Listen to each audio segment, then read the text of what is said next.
Telangana paper తీసుకుంటే ఆసుపత్రిలో current కోతలు, కారు చీకట్లో కాన్పులు, ఇట్లున్నది ఇక్కడికి వచ్చింది పరిస్థితి. ఛార్జింగ్ లైట్ల వెలుగులో సిజేరియన్ ఆపరేషన్లు, కరెంటు కోసం గంటల పాటు నిరీక్షణ, పాములు తిరుగుతున్న వైనం, పసివాళ్లతో బిక్కుబిక్కుమంటూ తల్లులు.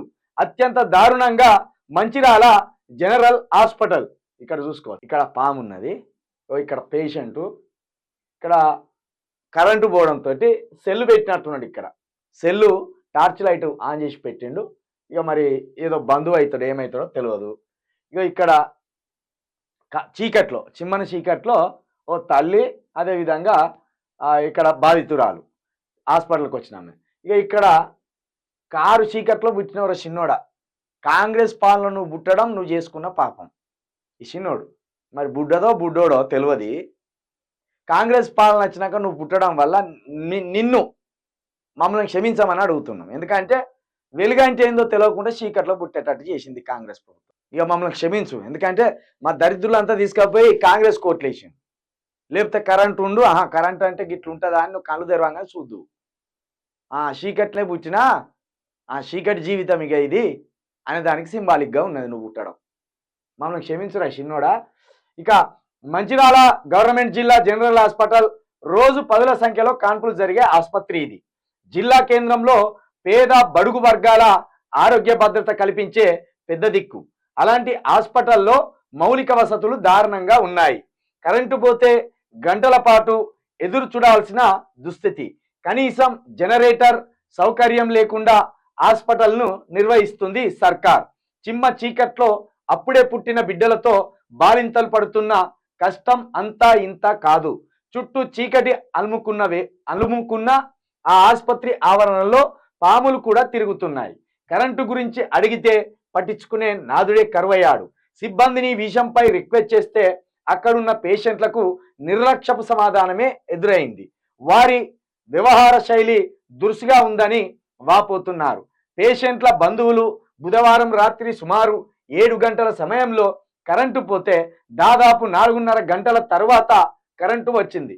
అప్పటి వరకు ఛార్జింగ్ లైట్ల వెలుతురులో కాన్పులు జరిపారు వైద్య సిబ్బంది.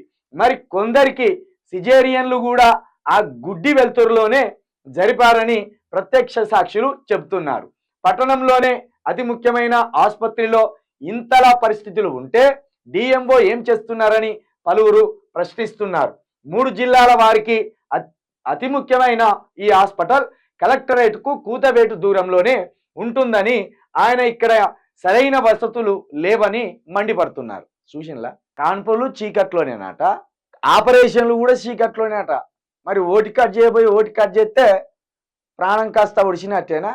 ఇక పైగా ఇక్కడ డిఎంఓ ఏం చేస్తారంటే, అసలు వైద్య శాఖ మంత్రి ఏం చేస్తాను, ముఖ్యమంత్రి గారు ఏం చేస్తాను. ఇప్పుడు ఈయన కరెంటు పోయిందని పైకి ఏమైనా చెప్తామా అంటే కరెంటు పోయిందని చెప్తే కేసులు పెడుతున్నారట. ఎల్బీనగర్లో పెట్టిందిగా, కరెంటు పోయిందగా 2 గంటలు 2 గంటలు అవుతుంది వస్తలేదు అంటే నువ్వు కంప్లైంట్ చేస్తావురా కరెంటు పోయిందని కేసు పెట్టిందట.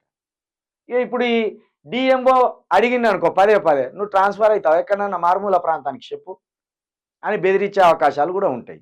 ఇక మన ముఖ్యమంత్రి గారికి Medicore hospital, star hospital, rainbow hospital, ఈ హాస్పిటల్కి పోయి రిబ్బన్లు కట్ చేసి ప్రారంభించి ఇక ఒక ఆపరేషన్కు 10 లక్షలు తీసుకో, ఏమానం నువ్వు ఎంతైనా ఛార్జీలు చేసుకో, అక్కడికి పోయి చెప్తాడు.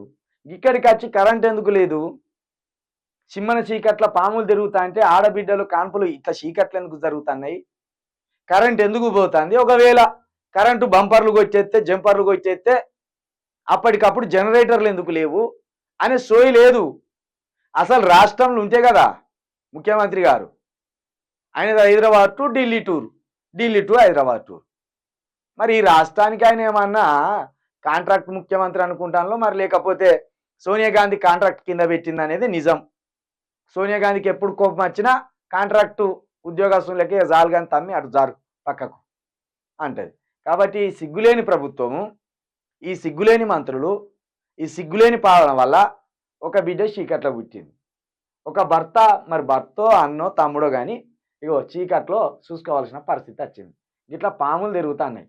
ఈ పాములన్నీ పట్టుకపోయి ఆ ప్రజాభవన్లో వదిలిపెట్టిరారు, సిగ్గొత్తదేమన్నా.